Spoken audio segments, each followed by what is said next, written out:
नमस्कार, Rajasthan top 10 news में आपका स्वागत है। आइए बात करते हैं आज की ताजा खबरों पर। कांग्रेस आलाकमान ने राजस्थान विधानसभा चुनाव के नतीजों के एक महीने बाद नेता प्रतिपक्ष का चयन कर लिया है। अलवर ग्रामीण से विधायक टीकाराम जूली को राजस्थान विधानसभा में कांग्रेस विधायक दल का नेता नियुक्त किया है। कांग्रेस अध्यक्ष मल्लिकार्जुन खड़गे ने जूली के नाम पर मुहर लगाई।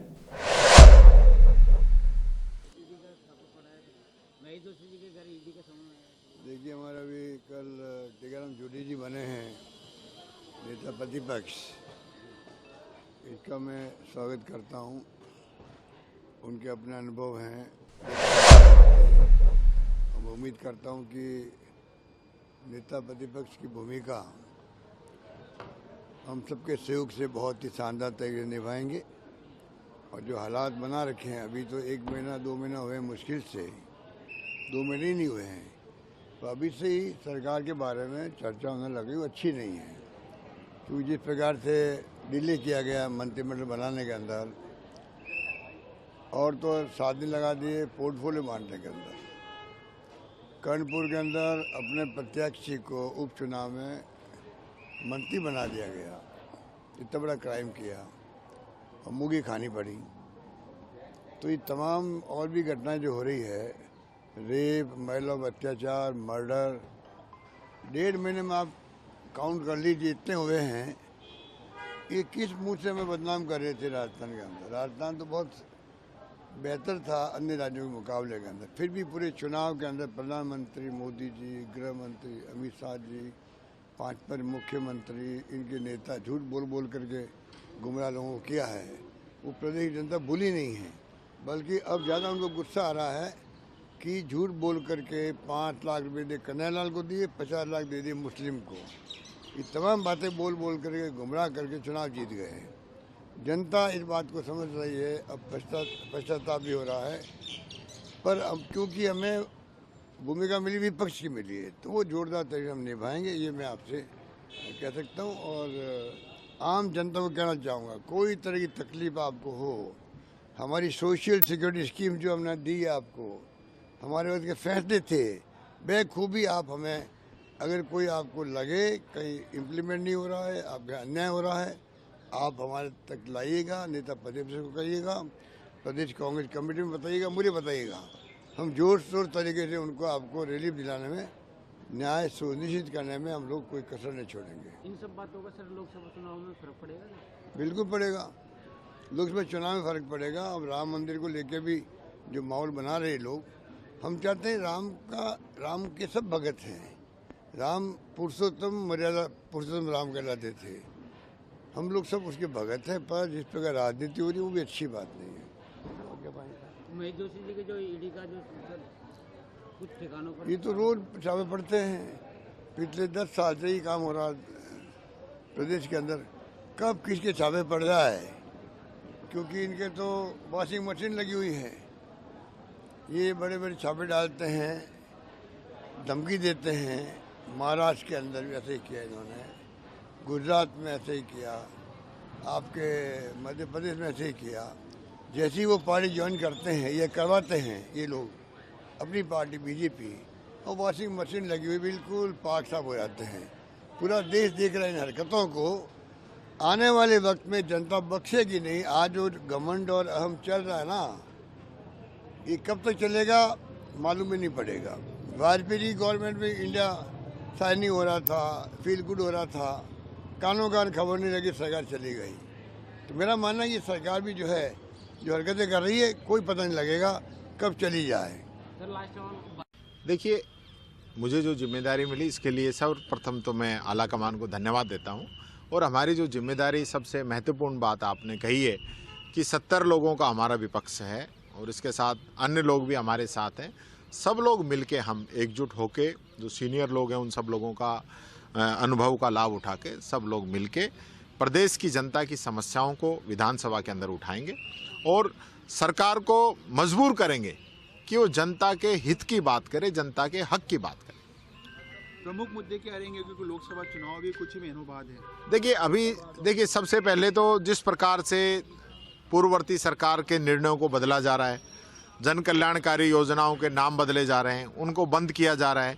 इन सारे मुद्दों को भी हम विधानसभा के अंदर उठाएंगे और इनसे जवाब मांगेंगे, इन लोगों ने जो जनता से वादे किए हैं उनको कब पूरा करेंगे। टीकाराम जी, आप पिछली गहलोत सरकार में मंत्री भी रहे हैं, वर्तमान में चूंकि आपकी सरकार नहीं बन पाई, वो विपक्ष के रूप में है।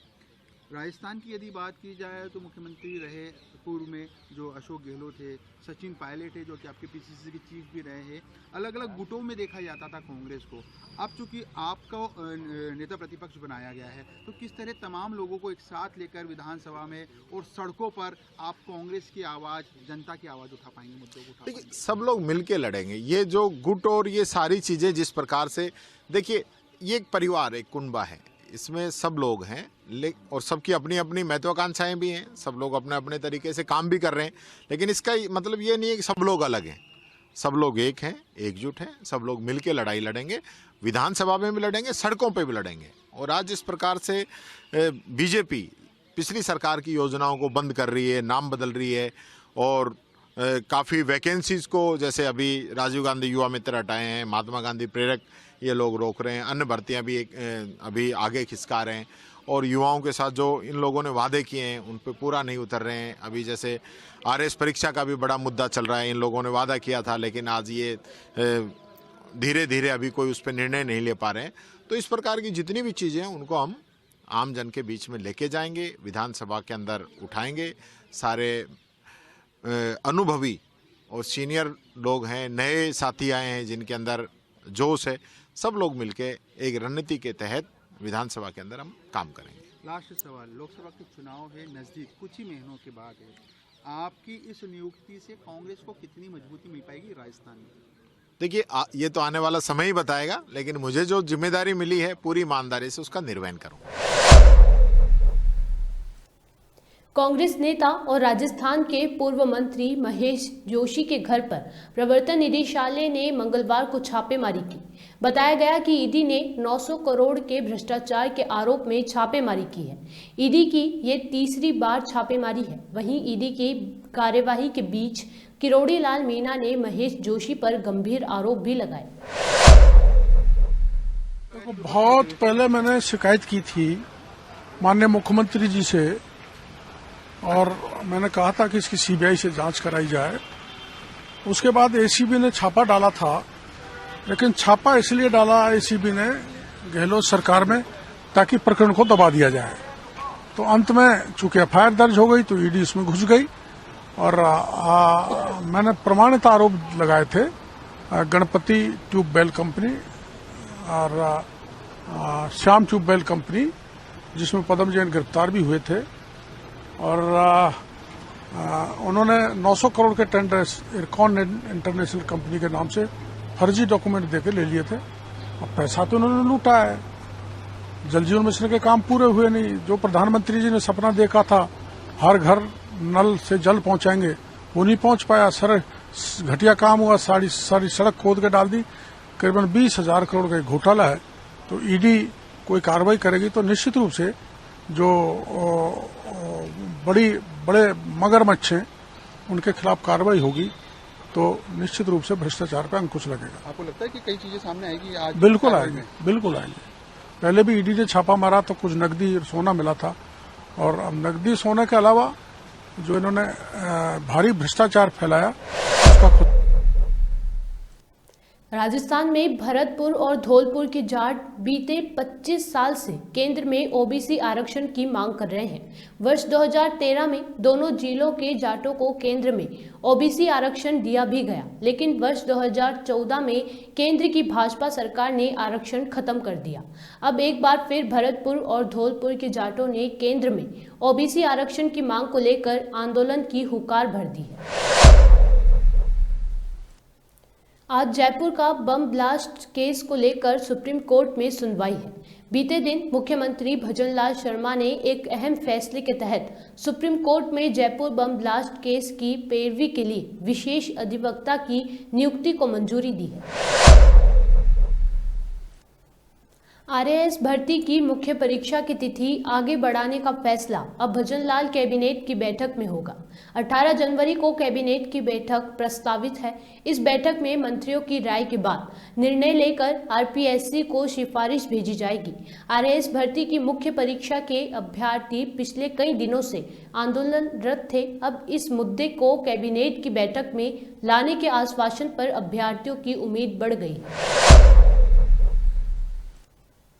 जयपुर के पूर्व राजघराने की राजमाता पद्मिनी देवी अपने पीहर से गुरु गोविंद सिंह की तलवार को अपने साथ लाई थी।